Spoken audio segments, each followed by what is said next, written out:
Welcome to the UR-107 IEC61850 Edition 2 module. In this module, we'll cover the following topics. File types. Next, we'll review the different portions of the IEC61850 substation configuration language tool. Next, we'll look at the built-in web server. Then we'll take a look at the RX Goose, which is the subscription Goose, status and statistics menus, and finally, the device connectivity report. Let's begin with the file types. The first thing we'll look at is domains. The settings file types in the relay are divided into two sections, public and private sections. The difference between the two is that the public section refers to IEC61850 related settings such as Goose, report control block, server. These elements are expected to be understood and allow modification by all IEC61850 configuration tools.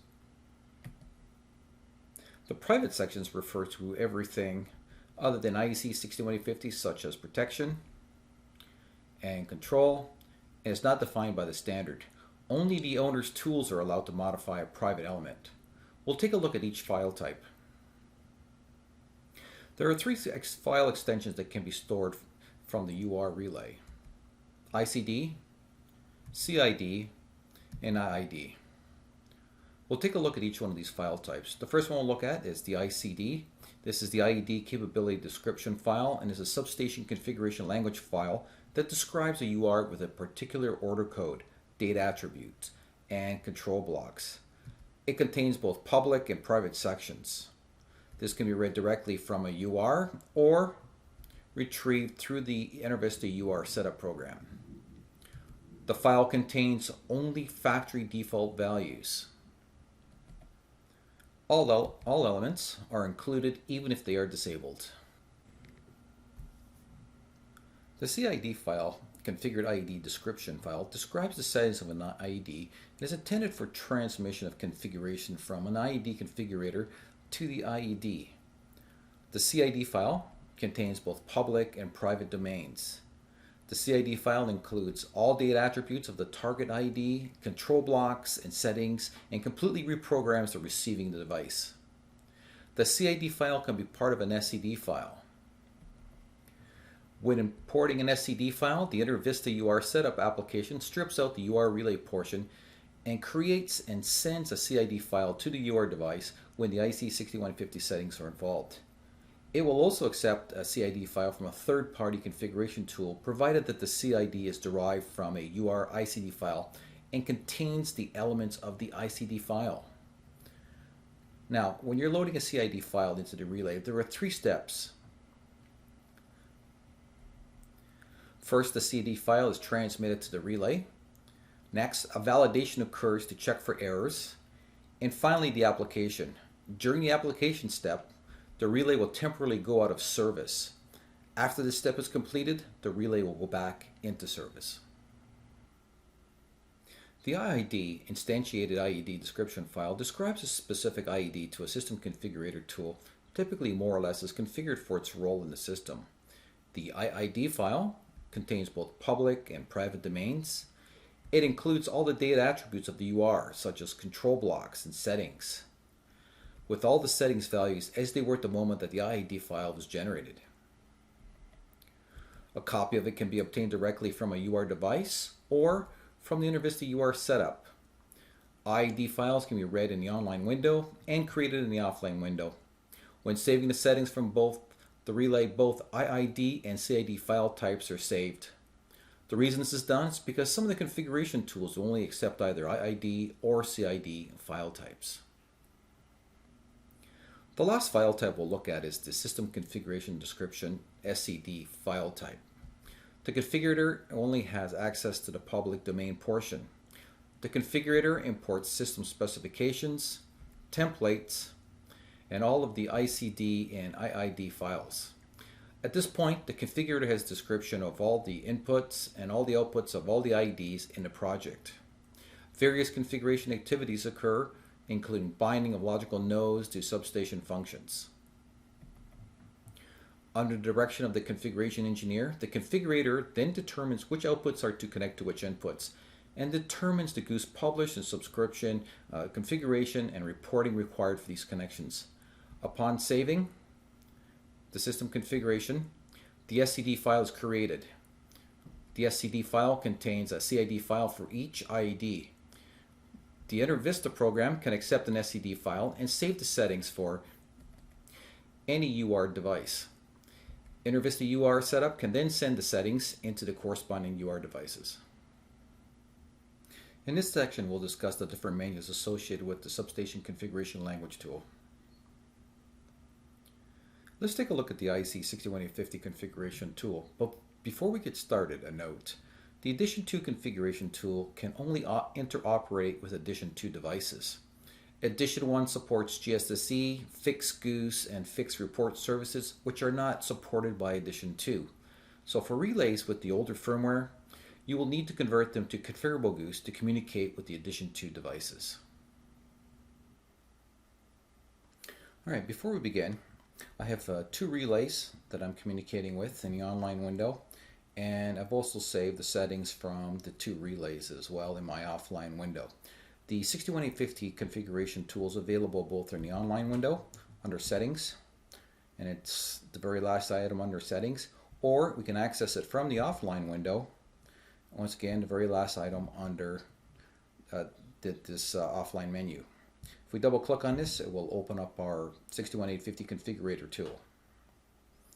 Here, what we'll do is we'll go through the menus and give you an introduction as to how to configure each one of them and what they do. The first menu we'll look at is the server configuration. The server configuration menu allows us to identify the relay on the network. Each IED in a network must have a unique IED name for proper operation. Valid characters are upper and lowercase letters, digits, and the underscore character. In the ID name field, the first character must be a letter. The name can be up to 64 characters long. We have fields in here for location, latitude, longitude, altitude. We have 7 characters available for prefixes for our GGIO logical nodes. And the last field is the logical node 0 mode control model. And this is the control service that clients must use to control the test mode function. We have 3 different choices here. We have status only, which is read only, direct with normal security, which means anyone who goes in and selects it can control it. And then the last choice is select before operation, and that means whoever selects it first gets to control it, locking everyone else out. In this screen, you'll see the logical devices. There are 6 default logical devices. You can see master, protection, control, system, metering, and generic. As you select each one of these, you can see the individual logical nodes. They're all in alphabetical order.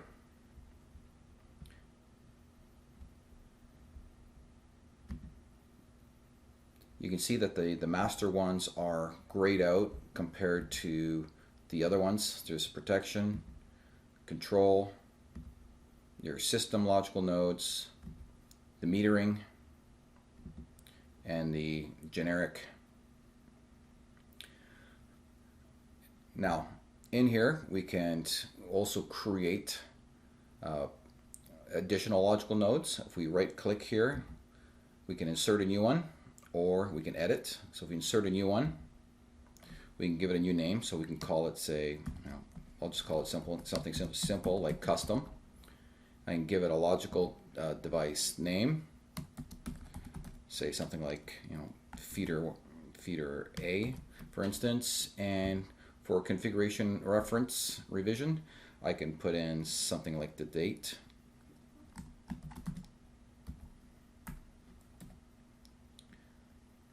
With a date and time, if you would like, and let's just do something like that. So now it shows up here as one of the logical devices. I can now go into any one of these other ones, and I can go in this field, right click it, and I can actually move it to whichever other logical device that I'm interested in moving it to. So I can basically create my own logical device. You can create up to 15 of these in addition to the master, so 16 in total. The master, we can't alter it. We can't move any of these out. So if I want to move, say, let's say I want to do something like this, I cannot go ahead and move any of these. However, in any of the other logical devices, I can go ahead and I can move it to a different logical device. In the master, if I highlight it, right click, nothing happens. It doesn't allow me to do it. So this is what the logical devices menu is all about. The next screen we'll look at is the Gooses. Under the Goose subheading, we have TX Goose and RX Goose. TX is the publishing, RX is the subscription. Let's start with the TX Goose first. When we expand on this, there are 16 Goose messages that we can publish. Let's open this up. And in here, we'll go through the menu structure quickly. The mode, basically disabled, means just that, it's turned off. We have a couple of different modes. One is the Goose, the standard Goose, and then the routable Goose. If we select the Goose, it gives us this information. The next field that we look at here is the Goose control block. You can see there's a maximum number of 32 characters. This Goose control block is just a reference as per the standard. The Goose ID is the actual name of the Goose that we're looking for. So the Goose ID is the name of that the subscribers are looking for, that they want to subscribe to. So this is very important. You can see the field size is 129 characters on that. The next field we'll look at is the data set. In here we have a choice of either TT6 data sets or TT3. There are 6 TT6 data sets and there are 12 TT3 data sets. Now the difference between the two is that the TT6 are known as our fast data sets, and when we populate a Goose message with the fast data set, then it's considered a fast Goose. If we populate it with a TT3, then this is considered a slow data set, and it makes it a slow Goose. So this is typically used for analog and non-mission critical type signals. So let me come back to TT6. I'll show you how this works.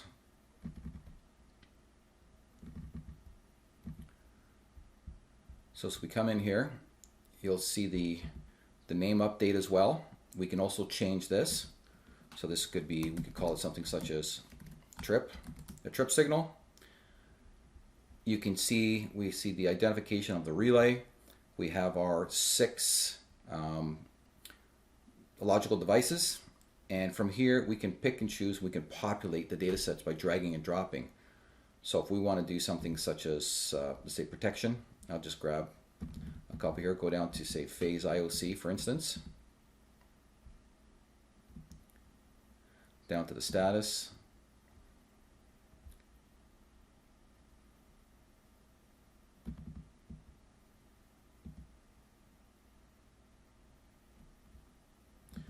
Come into operate, I can grab any one of these particular objects.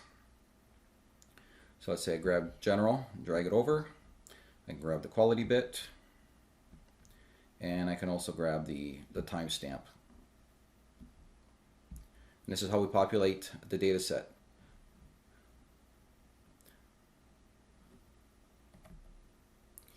A little bit later on, we'll go into a little more detail into the data sets.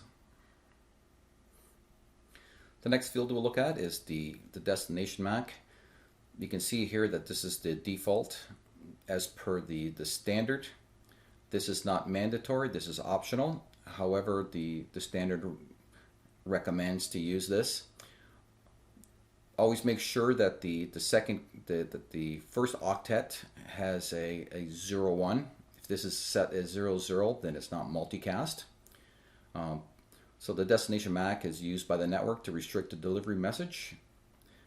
if we switch this Goose type over to a routable Goose, then this field gets grayed out and we use a different field. More about that later. The next field that we'll look at is the priority. So the priority is used to determine which Goose messages will be delivered first in the event of heavily loaded networks. So the range here is 0 to 7, where 7 is the highest priority and 0 is the lowest, and 4 is the default. There's also a dynamic feature where there's a range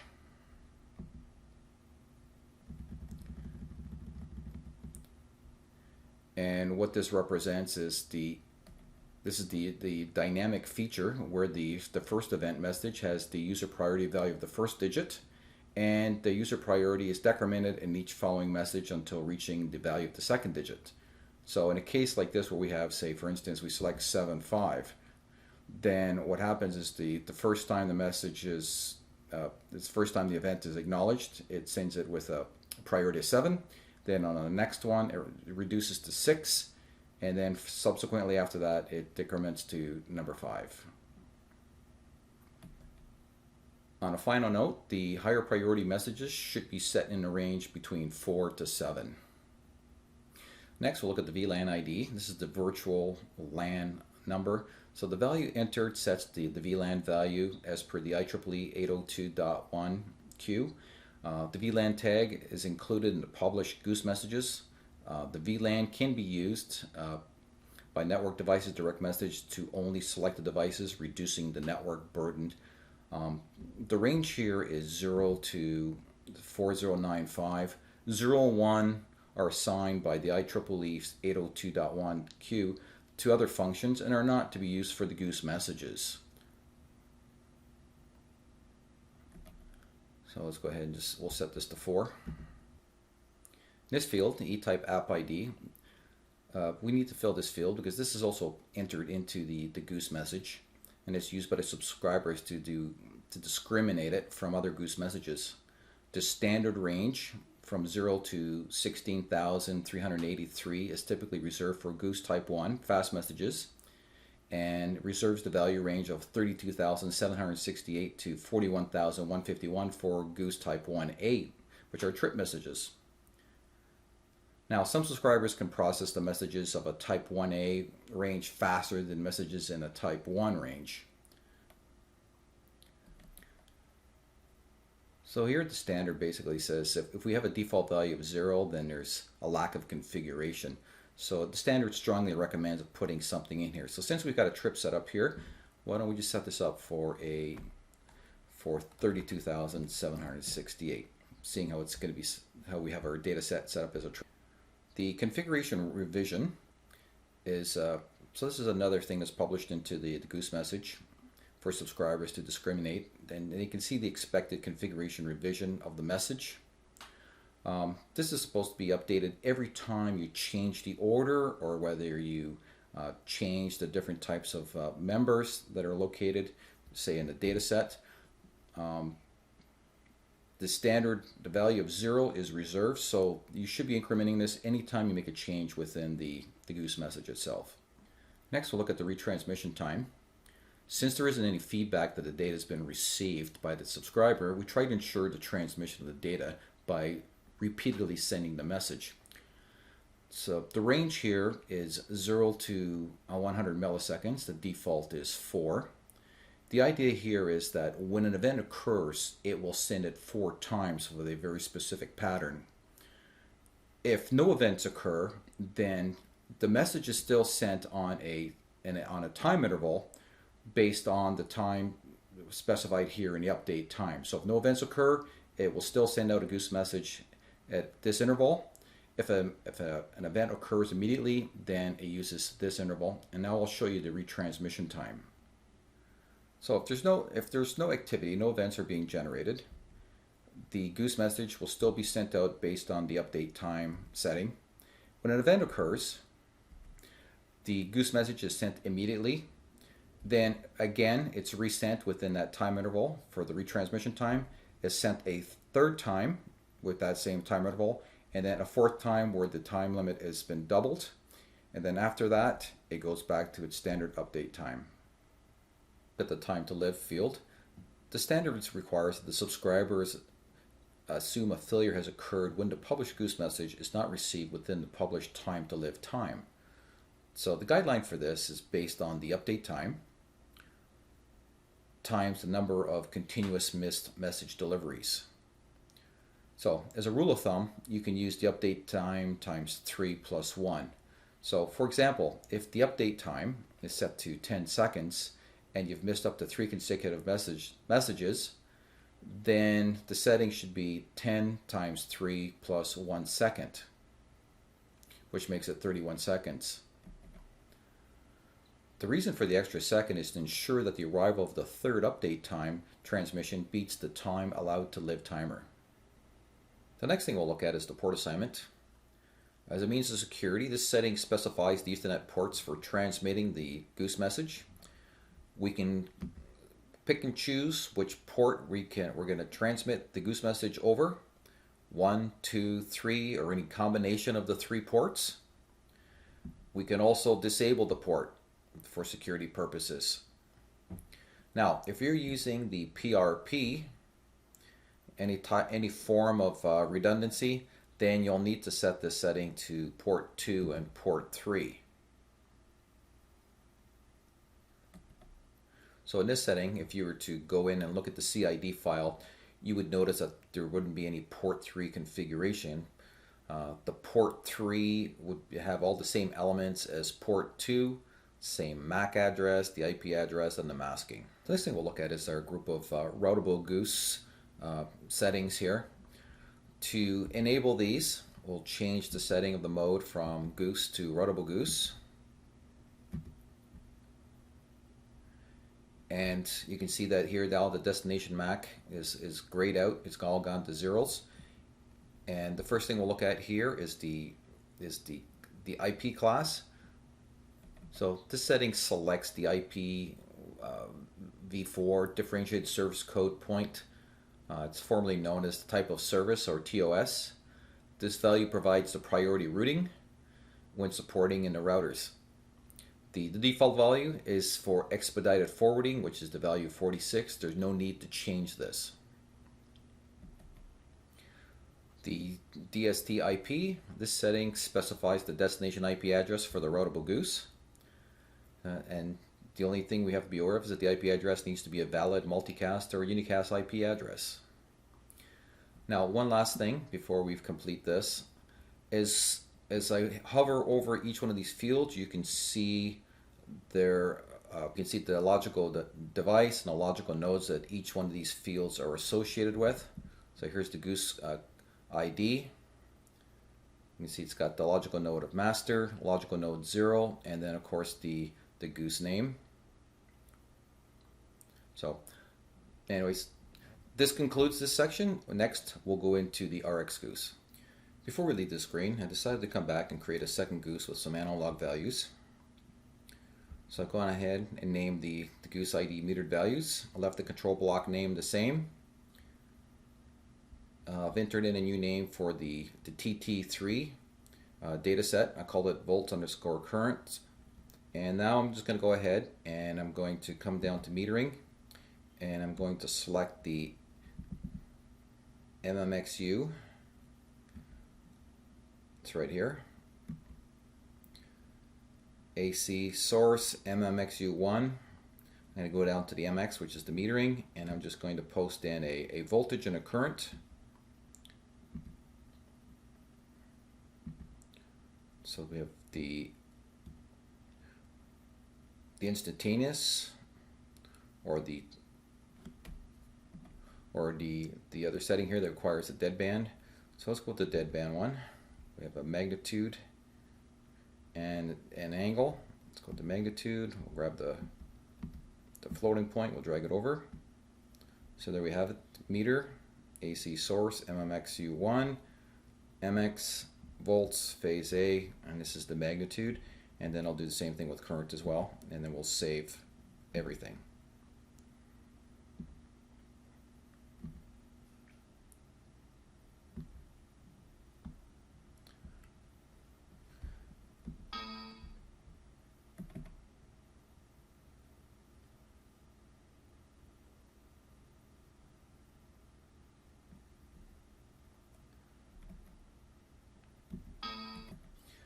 Now, one of the things you need to be aware of with the TT3, that you cannot alter the name.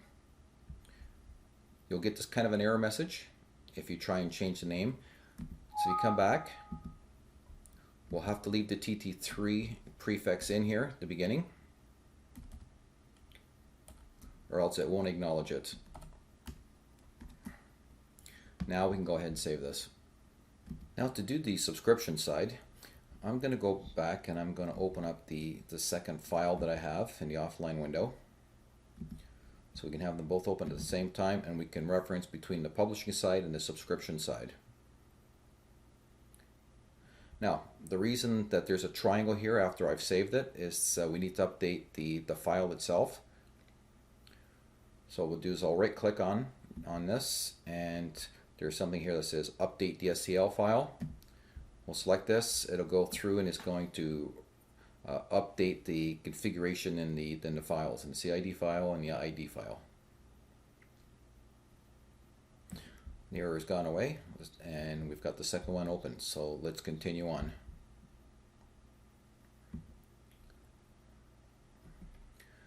With my second relay, I've already got this pre-configured. I've already got this set up as feeder B. The logical devices, I haven't made any changes here. Now the reason for the 72 is that there's been some changes made. I've made 72 of them, so altering things, this number increments on its own. If you want to right click on it, you select edit. You can see where the parameter revision is updated by itself. You can also reset this back to 1 or 2, whatever number you need. So under the Goose, we can subscribe to up to 64 Goose messages.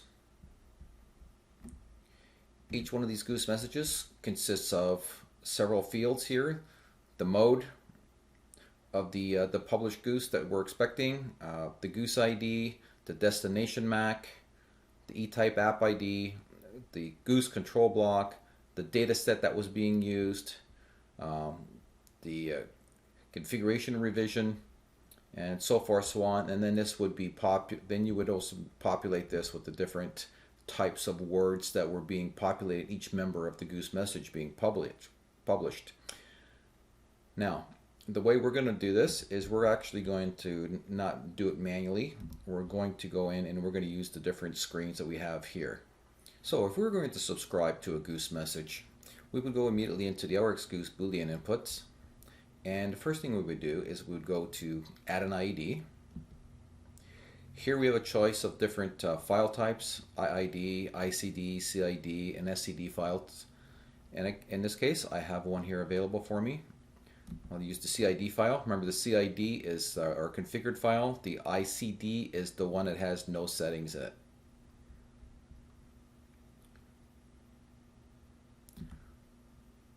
So we'll open that. It'll give you a choice of IEDs to select from. It'll now populate it. It displays the IED name, our master logical device, and we've got 2 different control blocks available to us. So this is the only one that has any digital signals in it, and you just simply depress and hold your left mouse button and drag it in. Here you can see it automatically gives you, places it in one of the 64 Goose messages. So there's 64 in here, as I showed you before. This is just a placeholder. As we hover over it, you can see the rest of the information that's associated with the Goose message. You can see the members that are located in it as well. So there were 3 items that we put in the members: the actual operate signal, the quality stamp, and the time stamp. And you can name this as well. So you have a field of 20 characters. We can call this, give it names, relay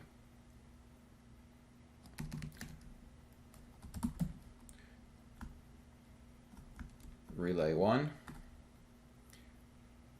And this member is basically, it's one of the 64 members out of the Goose message. As you can see in here, the first one was the Boolean, so this is what it's listed here. You can adjust the default state as to whether you want it off on, the latest off, or the latest on. And what that basically means is if we lose communications, what do you want this to be showing as? So basically what this will do is if you were connected and you lost communications and you select latest on, then it'll freeze it as on. Okay, and of course this is for the events or for the event recorder. The next thing we'll look at is the double bit position. I don't have any data in the CID file. However, it's the same as the Boolean input, except the only thing that's different here is just the field. You have, once again, the naming convention. It would automatically populate which Goose you were going to drag the information from. The member, the latest, once again, same idea.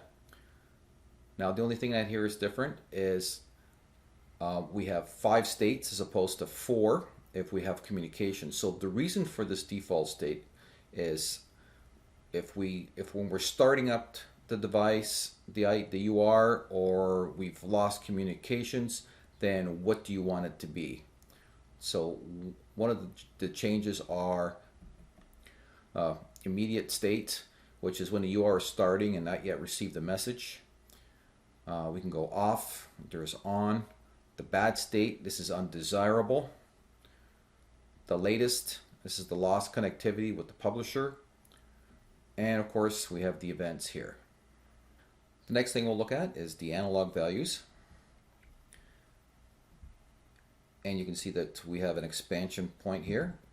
And we can come in here, we can drag the signal in.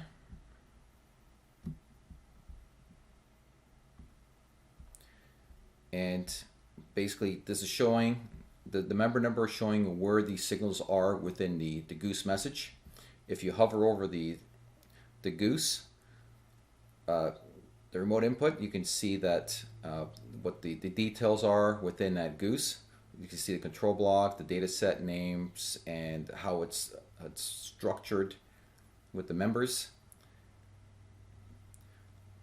Now let me go through some of these other default menus that are on here. So here the default value is here to display this value in the event that the communication's lost, or you can set this up so it'll show the last known value. So whatever was last displayed will be the one that will be displayed on the screen or on the front panel of the relay. You can enter your units depending on what the analog values are. And the per unit is based on a 1000 base, so that if you leave this as 1.00, the values when you read it in through the metered section for the analog inputs, you will get a value that is 1/1000th. So what you need to do here is actually reduce this to 0.001 to get a 1-to-1 value when you're reading it back through the metered sections.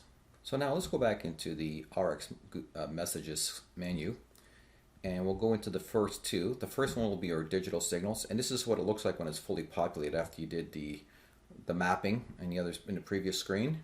So it gives you your Goose ID, the destination MAC, the E-type app ID, the Goose control block reference, the data set name, and then all the other pertinent information, what the members consist of inside the Goose message. The second one was our analog values. So once again, you can see the Goose ID here is already pre-populated with the metering, the Goose control block name, and also the name of the data set and the type of member that was associated inside that Goose message. The next section we'll look at is the reports. The reports consist of 3 sections. We have the report settings, we have buffered reports and unbuffered reports. Let's start with the report settings. Here we have 5 different classifications.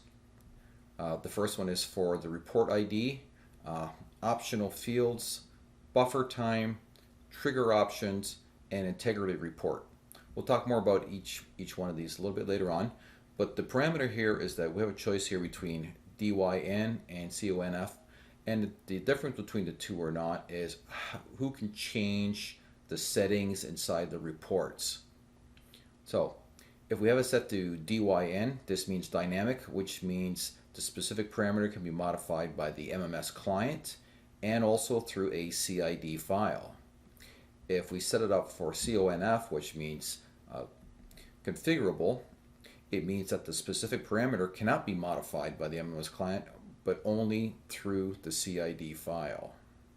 The next thing we'll look at are the buffered reports and unbuffered reports. The menu structure is the same. There are 30 buffer reports available to us and 18 unbuffered reports. The difference between the two is in the event of a loss of communications between the publisher and the subscriber, the publisher will store the information in a buffer until the communications have been reestablished. In an unbuffered report, the information is lost. Now, the buffer report will store up to 1,000 events, and they're stored in a circular buffer, which basically means it's first in, first out. Let's go ahead and look at the menu of the buffered report. The first field is the report ID. This is the name of the report, so it can be used by the client to identify this buffered report message from any other message. So let's go ahead and give it a name.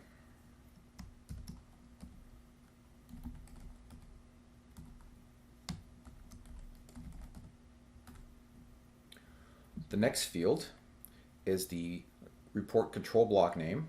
So for a buffer report, the default is BRCB01, and for an unbuffered report, the default is UR-CB01. Next, we have our data set. The data set here is the same as it is with the Goose message. You can select any one of the types. You can either go with the TT6 data set, which is our fast data set, or the TT3 data set. The only difference is there will be a difference in the performance based on the data set you select. So as we select the data set, when you click away, it'll appear. So we can come in here, we can give the data set a name again. So we can call it something like, buffer report 1. We can come in here, we can select the signal. Let's pick a protection element, something like phase IOC or TRC. I'll grab a signal. Let's say perhaps I'm just interested in phase A. The next field here is the conf rev. This is the configuration revision. Every time you make any changes inside the buffer report, this should be incremented to identify that there are changes. The next field we're looking at is the optional fields. Now what the optional fields allows us to do is to reduce the size of the message of the buffered report if we don't need all this information, so it'll reduce in size. Next we'll take a look at the buffer time. Now, the buffer time specifies how long after an initial event to collect and append all possible additional events before sending the report. So this is a value that should never be 0. You should be waiting to gather some additional information. So there should be at least 50 milliseconds worth of delay in here so it can collect the appropriate information. The next field is the trigger operations. Under what conditions will this report be transmitted? So under what conditions? We have data change, quality change, integrity, general interrogation. And finally, the last field that we have here, the INTG PD specifies the interval for generating the integrity reports. So the integrity report includes the values of all the members of the reference data set, whether they've changed or not. In other words, even if no members change states or change in value, how often do we still want to send a report? So once again, this is not something you would leave at 0 milliseconds. This is something you would have with some type of a time delay, perhaps something as much as 6,000 milliseconds.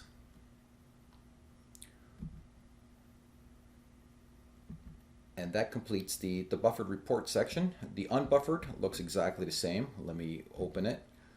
So you can see the same fields exist. The only thing that's different is the report control block name, which is a little bit different. It just has a U in front of it. Next, let's take a look at the data sets. Dataset menu consists of a summary. Our fast data sets are TT6. There's 6 of those. Our slow data sets, the TT3s, we know that there are 12 of those. Under the first screen, we have our summary. And what this does is it summarizes all the changes that were made, where they're being shared by. So we can see that the TT6 dataset number 1 is being used in the TX Goose number 1. Dataset number 4 is being used in our buffer report. TT3 dataset number 1 is being used in our second Goose message. Actually going into the Goose message itself, actually going into the data set itself, we can see that we can actually populate it here as well in the same manner as we did inside the Goose and the report menus. So in here we can do the same thing where we can go in, we can create our data set, give it a name, go in and populate it with the individual configurations that we want to do just by going in and dragging and dropping a specific signal. In here we can do a copy, paste, delete, or insert. Now, one of the things I didn't mention yet is that the TT6 is considered our fast data set, and they have a 3 millisecond transfer time, whereas the TT3 data sets, and they're known as the slow data sets, they have a 100 millisecond transfer time. One of the restrictions between the naming conventions is on the TT6, you can name it whatever you wish. And the TT3s, the prefix must remain as part of the naming convention. If you remove it, it thinks that it's a fast data set and it creates an error because there's already 6 of those available. And finally, each data set has 64 members to be populated with any parameters that you can select from the logical devices. So,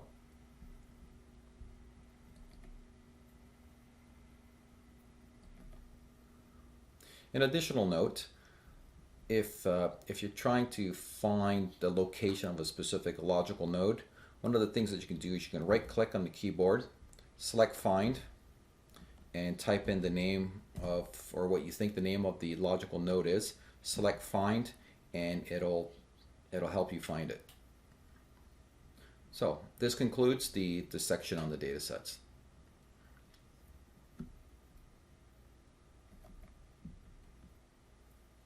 Next, we'll take a look at some of the deadband configurations.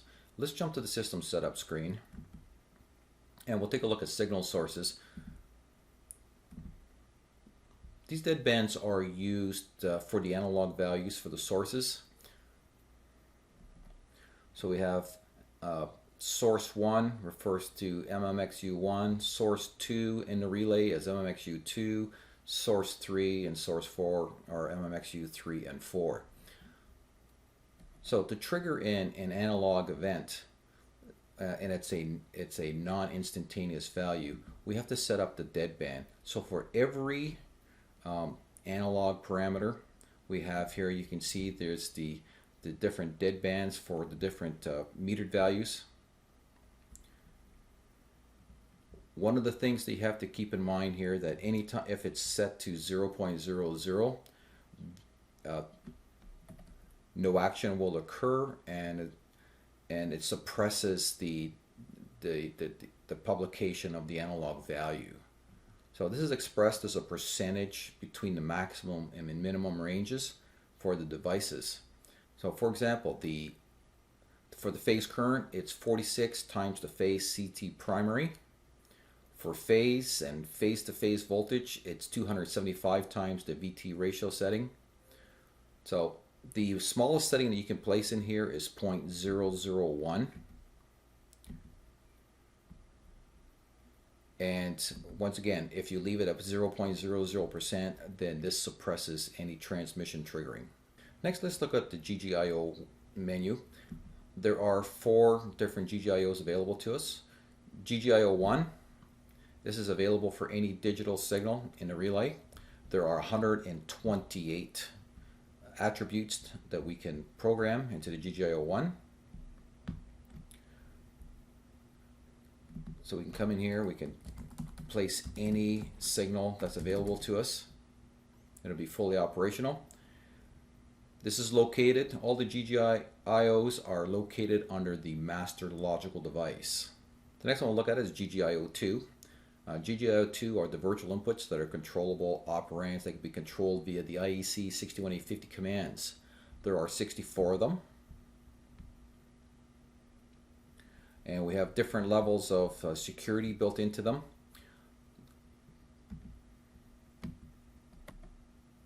We have status, which is a read-only function.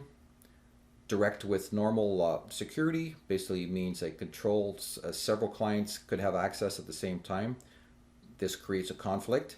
And then of course the last one here is SBO, which is select before operate, refers to the client selecting the operation and allowing only the selecting client to perform the control action. Next we'll take a look at the GGIO4. There are 32 flex analog operands to be user mapped.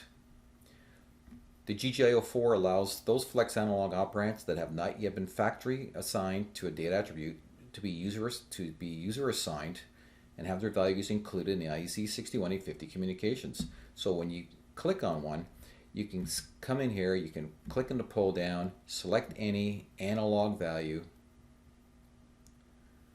pick it, let's say neutral, you set up your deadband as a percentage of your maximum value. So if we set this up for this large number, then of course this is never going to trigger. If we set this up for, say, a small trigger amount and set this up for a value, some small quantity, then at this point this will be considered the trigger point for it to publish this analog value.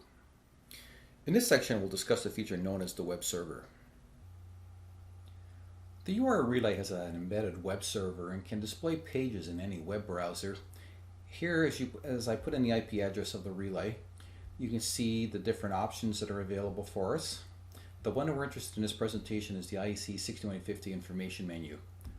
Selecting this brings us into another menu. It shows us these options: the oscillatory history, the logical node DAI values, the NREF map, the RX Goose diagnostics, the RX Goose map, the flex analog map, the flex logic map, and finally the substation configuration language logger. So let's begin with the oscillatory history. So here we're going to select the oscillatory history. This displays the status value that is chattering. So the data sets used by publishing Goose messages and reports have a chatter suppression service monitoring for their Boolean members. Oscillation of value, also known as chatter, can be caused by errors in logic programming, inadequate deadband, thresholds, or a failed station component. The chatter, if allowed to happen, would flood the communications network with Goose messages, degrading response time for all the users. So in this menu here, the way I generated this fault condition was I connected a virtual output to a oscillator that was oscillating at 5 milliseconds on and off, so it created this kind of an error. So you can see it was actually posting them with an index. It was indicating which object was causing the alarm. So in this case, this was a virtual output number 2, indicator 02, the status value of it, and the date and time stamp when this was occurring. So if the chatter is detected in a Boolean member for the publishing Goose or reporting message, the system suspends triggering from that member for as long as the condition exists and for a minimum period of 1 second. While sending suspended, a self-test message is created identifying the specific data item detected as oscillating. So in the front of the relay, this is the kind of message that you'll see displayed: maintenance alert, oscillatory Goose.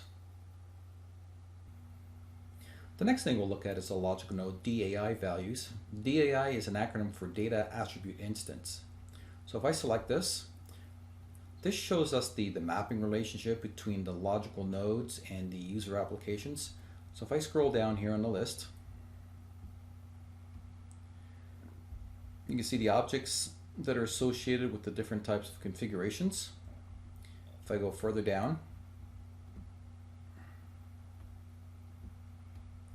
for instance, our physical device here, you can see the serial number of the relay.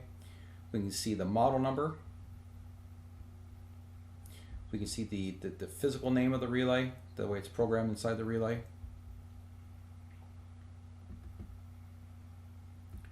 If we go a little bit further down, we can see the objects that are associated with the error monitoring.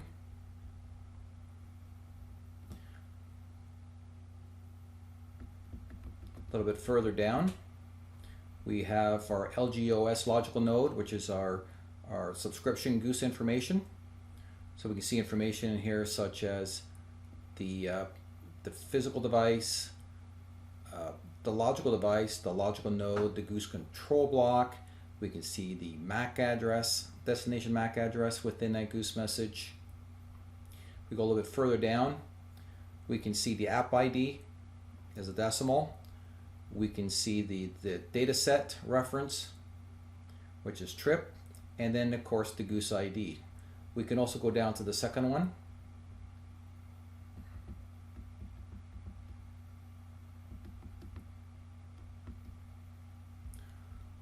In here we can also see the IP address. This is the IP address of the publisher. And if we go a little bit further down, we can see the NIC subscription Goose.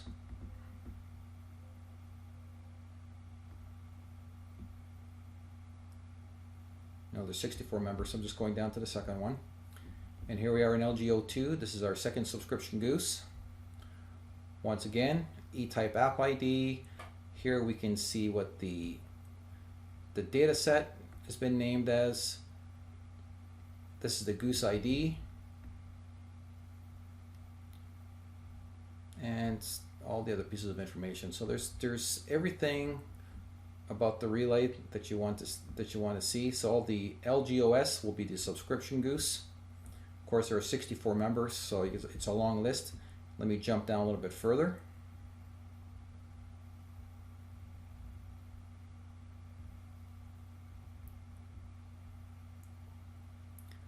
So down a little bit further down, we can see different things about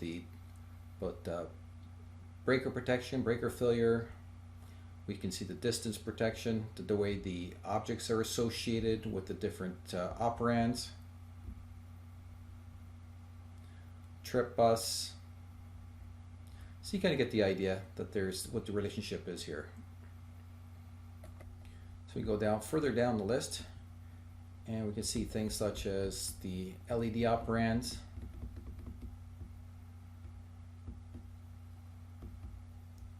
what the signals that are associated with them. A little bit further down, we can see the different connections for what's operating LED number 1. So in this case, this is a contact input number 1 that's operating LED 1. All these other items are set to off. The LED test control is set up to a virtual output control. That's what this particular signal is.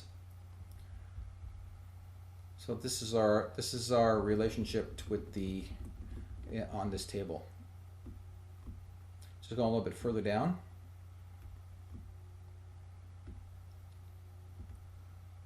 So what the trip LED has been assigned to at this point. There's nothing set for this one in particular. LED number 48 has been assigned to virtual output number 64. And that's a good view of what we have in this table. Counters, so forth, so on. The next thing we'll look at is the NREF map.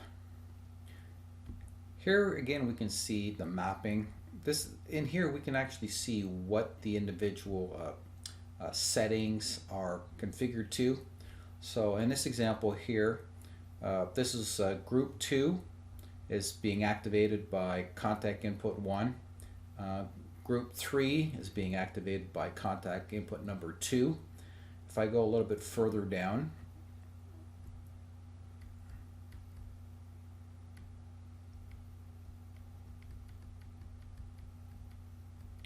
you can see all the distance, auto reclose, synchro check. Anything that's showing an off like this indicates that it has been programmed with any element. So if I go down to something, say the contact output or the trip bus, for instance. Here the trip bus, this is trip bus number 1. The first input is programmed to a flashover. Input number 2 in the trip bus is a circuit breaker open on phase A. And if we go even further, I can do a search for something like the contact output. Here I can see that the operation for the contact output is a phase instantaneous overcurrent, and on the second one I have a flex logic element that'll cause it to go to energize. If we go a little bit lower down here, you can see things such as a flex element. So this first flex element, the input positive, I've got a phase A voltage magnitude on the positive side. On the minus side I don't have anything, and then on another one I have once again amps phase A, that it's on the positive side, nothing on the minus, and then you can see the Goose control blocks that are associated with each one of those signals.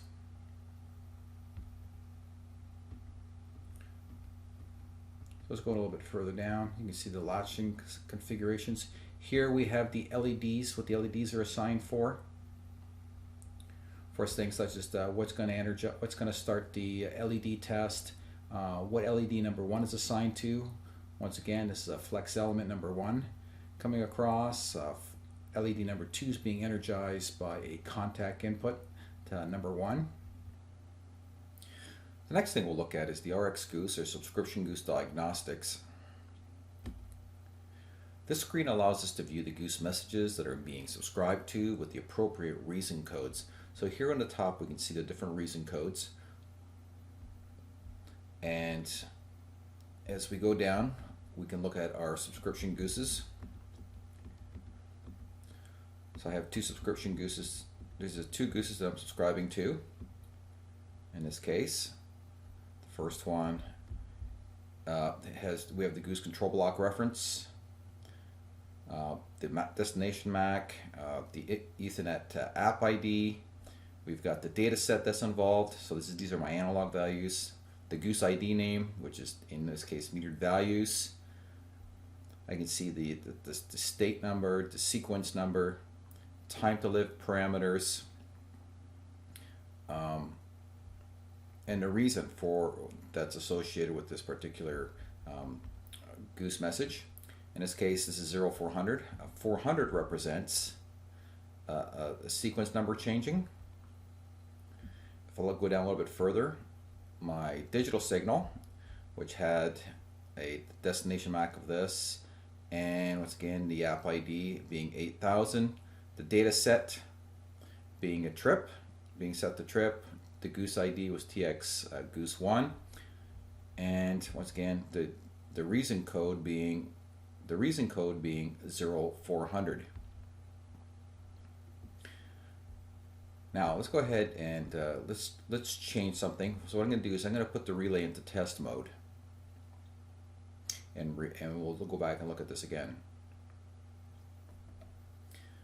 Now I've placed the relays into test mode, and I'll do a refresh.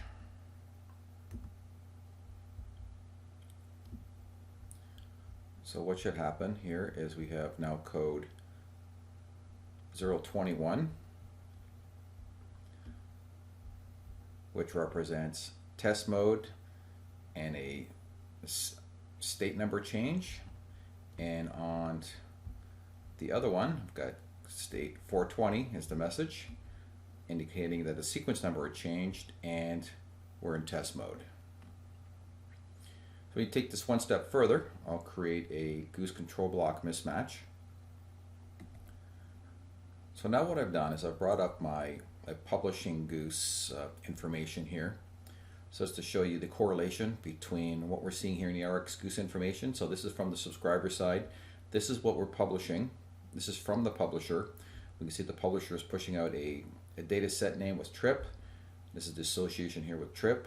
The TX Goose 1 represents this TX Goose 1 here. The MAC address, destination MAC address. The application ID is 8000. This is a decimal number. 32768 is and hex 8000. So what we're going to do here is we're going to change this number by 1, and which will make this 8001. And we'll go ahead and save this, and then we'll update this information to see how it reacts. Now that I've finished saving it, we'll do an update. And coming down, we saw that the reason code has now changed from 420 to 0C20, 0 Charlie 20, which now involves the type app ID mismatch being in test mode. So the 3 once again would be the test mode, the sequence number changed, and the type app ID mismatch. So let's go ahead and put this back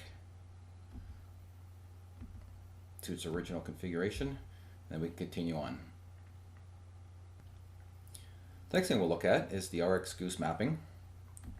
When we select this, we have this table that comes up that shows us what our subscription Goose inputs are, the RX Goose inputs, what they're listed as, the digital signals, GGIO 3, indicator 1, indicator 2, then we've got our analog inputs. We can see what they've been assigned to, and the Goose blocks that are associated with that particular Goose message. So here we can show the relationship.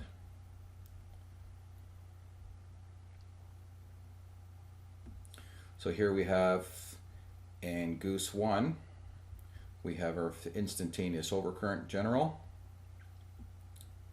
and we have our virtual output number 2 that was being published. And of course on the second Goose, our 2 signals, or 2 analog signals, volts phase A, which is this one here, and then of course the amps phase A being the next one. The next thing we'll look at is the flex analog map. When we open this up, you'll see that there's a table here that represents the hex address of the individual analog signals and the associated object reference. We can also do a search for the individual signals. So I do a Control F, and I can type in something such as, let's say, phase A current. You can see here that it's already highlighting the phasor magnitude, the phasor angle, and then further down we've got the phase A current RMS. So then the associated hex addresses and the objects that are associated with it, so the Goose objects. So this is a quick and convenient guide for mapping your flex analog signals. The next item we'll look at is the flex logic map. So once again, as we saw in the flex analog, we have a table here that represents the hex values for all the digital signals that are available inside the relay, and the description, and the associated IEC61850 object reference. Once again, we can do a search for any one of the signals. If we're looking at something such as phase IOC, instantaneous overcurrent, you can already see the signals being highlighted. We can see the hex address, where they're located in the Modbus memory map, and then the appropriate signals that are associated with each. The next thing we'll look at is the substation configuration language logger. I switched over to the publisher side because we made some changes. with the app ID settings. So we had a change in the CID.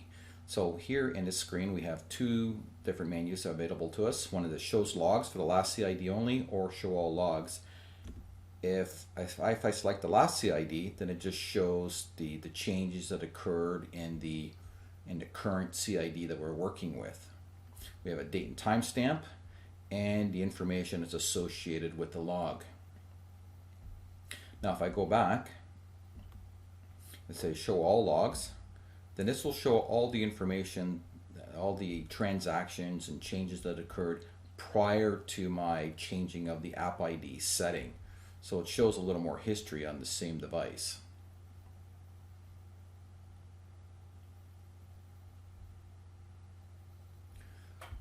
So with that, this concludes the web server portion.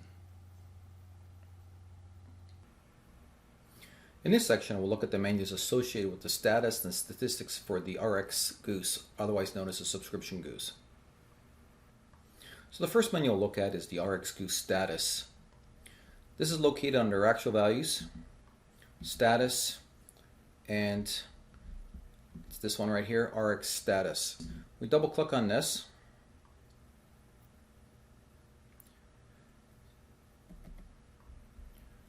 The screen displays a list of all the Gooses that have been subscribed to. They're listed in numerical order here. The first one is our TX Goose 1. This is the first one we're subscribing to, and the second one is our metered values from the publisher called metered values. And you can tell when they're online. If there is an error of any sort, then this would show up as offline. Now let me give you an example. So example, if we have, say we have an open connection, for instance. So what I'm going to do here, this is my publishing menu, my publishing Goose menu, and I'm just going to change this from, instead of ports 1, 2, 3, I'm just going to change it to ports 2 and 3. That means port 1 will be disabled, so it'll be an open connection. We'll just go ahead and save this. So now if we were to look at the status on the front panel, we have an error.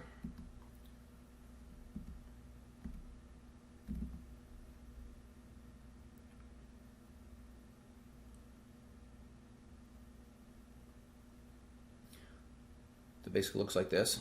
It's indicating that a subscription Goose, one of the Gooses, are unavailable. It doesn't tell you here which one it is. So this is what you need to do, is you need to go down into the status screen, and this will now indicate to you which one is offline. So in my case, what I've done is I've turned the port 1 off that the Ethernet connection has been connected to. I've disabled it, but it's physically connected to port 1. So because there's no communications, that particular Goose is now not being received, and the subscriber is expecting to see it. So this is the type of message that you'll see. If I bring it back online,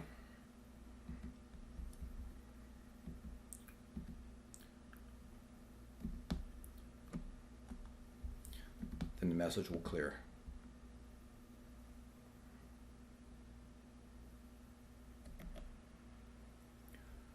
So now let's check on port 1.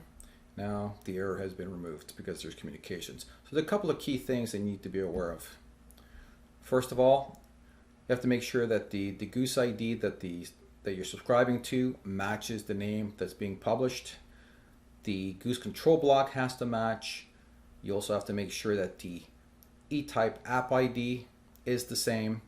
So there are several factors that need to be exactly the same between what the publisher is publishing and the contents of the Goose message compared to what the subscriber information is as well. The next menu we'll look at is the RX Goose Boolean.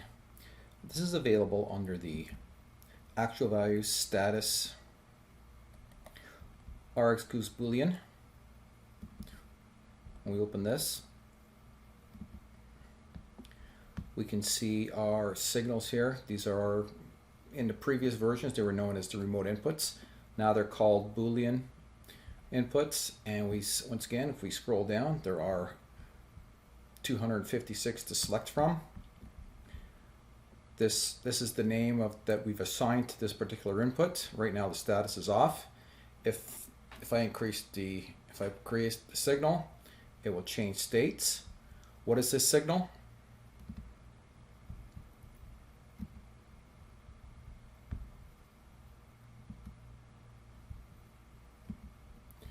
The relationship between these two screens are this.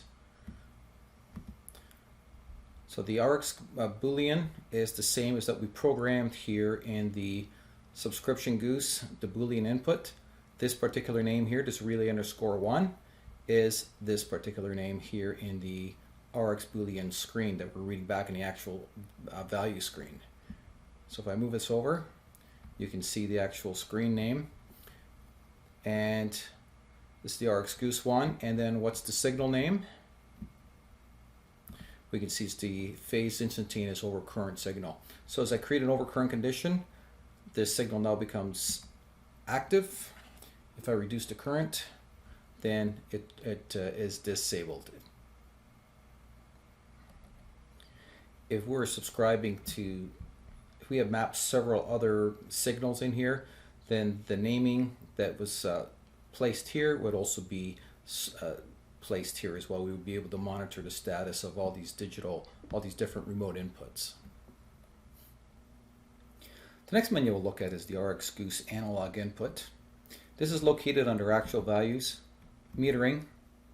We have this menu right here. We'll select this, and here we can see the Boolean analog values, or the metered analog values that were published from that were being published. To look at what these different values are, we'll need to open up the IEC61850 menu so that we can see what it is. And we close this down, and now we can see what these different values are. In the first position, under the subscriber side, our Goose, RX Goose analog input, we have our first item, which is our voltage input, phase A, and then of course the second item is our current. And looking at the object here, as you can see, this is amps phase A. We're looking at magnitudes on both, and the information gets updated when the dead band is exceeded. So these are listed in the same order as they're populated here. To get the correct values here, one of the things that you do have to remember is this per unit value needs to be changed from the default of 1.00 to 0.001 because of the scaling factor that's associated with the per unit. Now, to confirm what these values are approximately, our dead band is set very small, so any small changes in my source will update this information.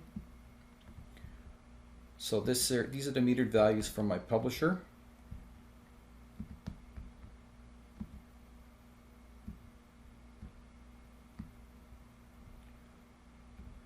So here's our current values. Very close. It's a little bit behind because of the dead band. And the same thing with the voltage. You can see it's very close. As I adjust the voltage and the current, you can see that they're actually mimicking the Goose message. The analog input is mimicking the metered values off the publisher side. The next menu we'll look at is the RX Goose statistics. This is located under actual values, status, and RX Goose statistics. We'll double click on this.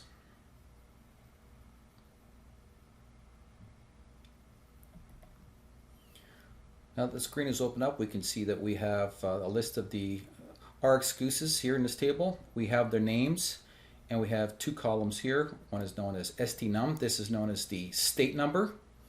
And then we also have one called the sequence number. The difference between the two is the state number and the sequence number are both generated by the publisher. However, the state number is a number that increments each time a state change occurs in any one of the members.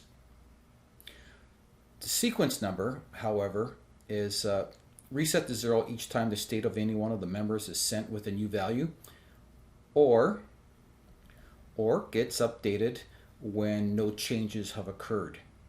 Now, in this example here, for the metered values, the state numbers is incrementing quickly because our deadband value is so low that it's constantly updating it. So let's go ahead and increase the amount of deadband so that you can see this operating a little bit differently.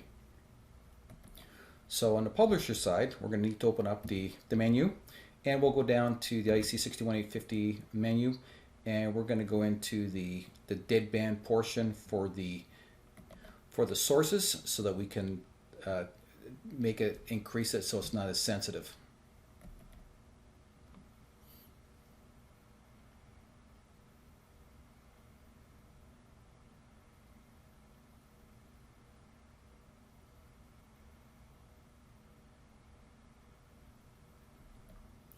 So here we have the menu open.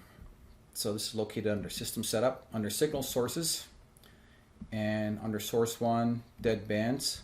We're just going to increase the magnitude of the deadband value. I'll change it from 0.001 to 2.0 for both the current and the voltage.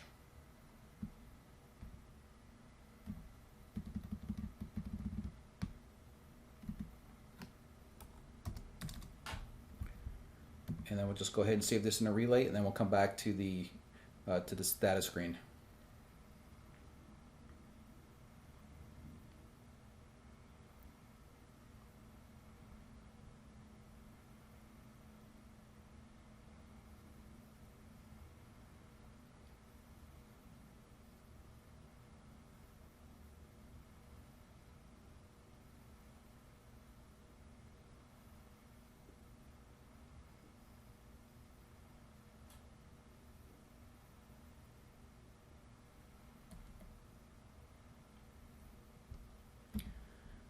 So let's go down and get the metered values. So from the subscriber on the actual values, on the metered section, we're going to come down to the RX Goose analog inputs,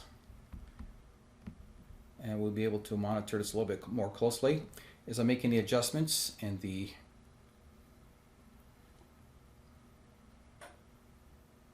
current. You can see that this number is updating. If I reduce it, any type of change, the number again will increment. The same thing with RX Goose number 1. This is our IOC signal. So if I go ahead and create an overcurrent condition, you can see that it increments by 1. And if I remove the instantaneous overcurrent condition, it will increment again. If we wait long enough, the sequence number will advance as well.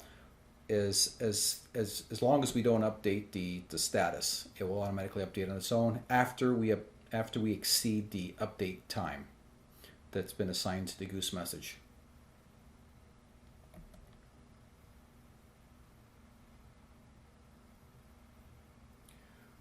There we have an update after 60 seconds. And you can see the status number has not altered, but the sequence number has. Sorry, the state number did not change, but the sequence number did. In this section, we'll discuss the device connectivity report, its function, and where it can be found. The next thing we'll look at is the connectivity report. This is located in the offline window, and in the settings, come down to Engineer, expand on Engineer, go down to Device Connectivity Report. Selecting this will create this report for us. It has information in it such as the order code, the serial number, the firmware revision, where it's being stored on your computer.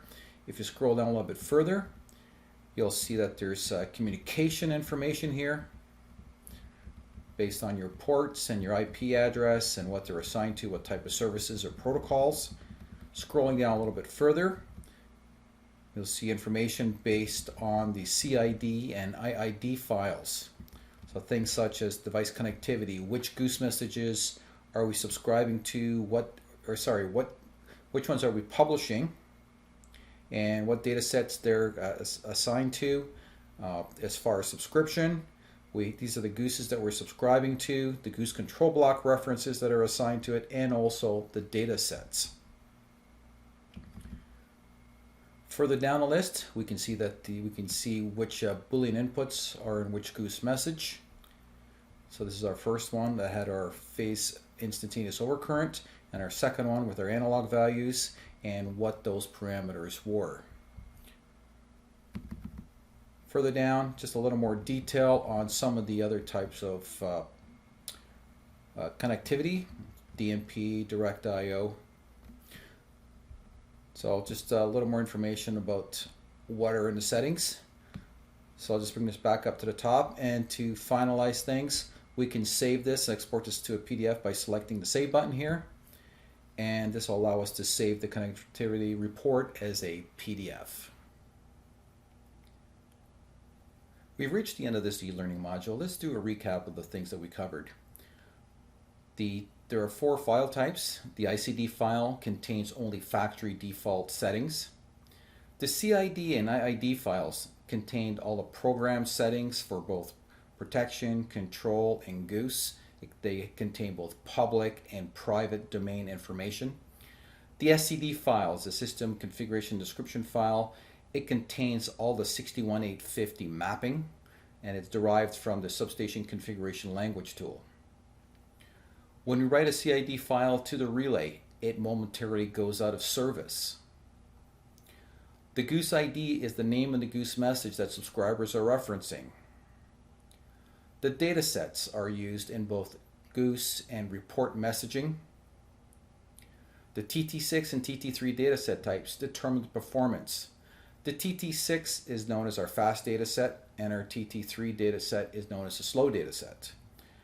The response time on the TT6 is less than 3 milliseconds, and for the TT3 it's 100 milliseconds.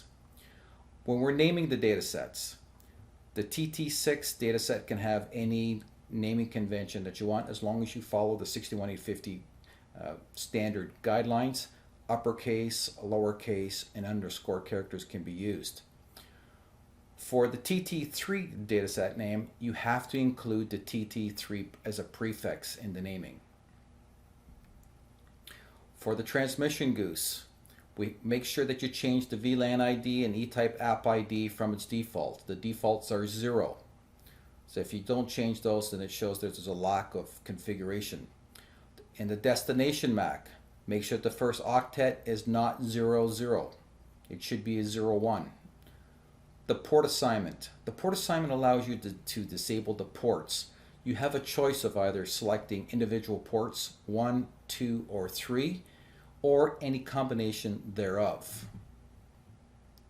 The RX Goose, subscription Goose. You can add and remove IEDs using the Boolean and analog input menus. Don't go in and use the RX Goose message screen. Everything there is done manually. It's much easier to use the Boolean and analog input menu. When you're in the RX Goose messaging area, make sure you change the PU value from 1.00, which is the default, to a value of 0.001. This way that when you're reading the analog values in, you'll get a 1-to-1 ratio. If you leave it at 1.00, then the value that you'll be reading in on the subscription side will be 1/1000th the value. To publish analog values, make sure you go in and change the deadband levels from 0.00%. If you don't, it'll avoid suppression of the transmission. In other words, it won't transmit the data for those values that are left at 0.00. You have to at least minimally change it to 0.001. The reports. We have some buffer times that need to be changed. So change the buffer time and the INTG-PD setting. So what that setting is if nothing changes in the events, you still want the reports to still transmit out. Just like we have with the Goose messaging, we have the update time in the Goose messages. This is the same. The INTG-PD is the same. The web server, don't forget about the web server. This is a great tool for viewing all the IEC 61850 objects and the mapping information. In the menu, we have the Goose reference tools, so it helps us troubleshoot and view different states and statuses. So we have the Goose status, the Goose Boolean, the Goose DPS, the Goose statistics, the Goose analog inputs. The device connectivity report that displays physical information about the relay as far as communication details, I/O configuration. It also includes IEC 61850 mapping information from the CID and CID files, everything to do with the Boolean inputs and the analog inputs and everything that's being published. And finally, the last thing is in this version, we no longer need to reboot the relay after doing any 61850 programming. This concludes this module. I want to thank you for viewing.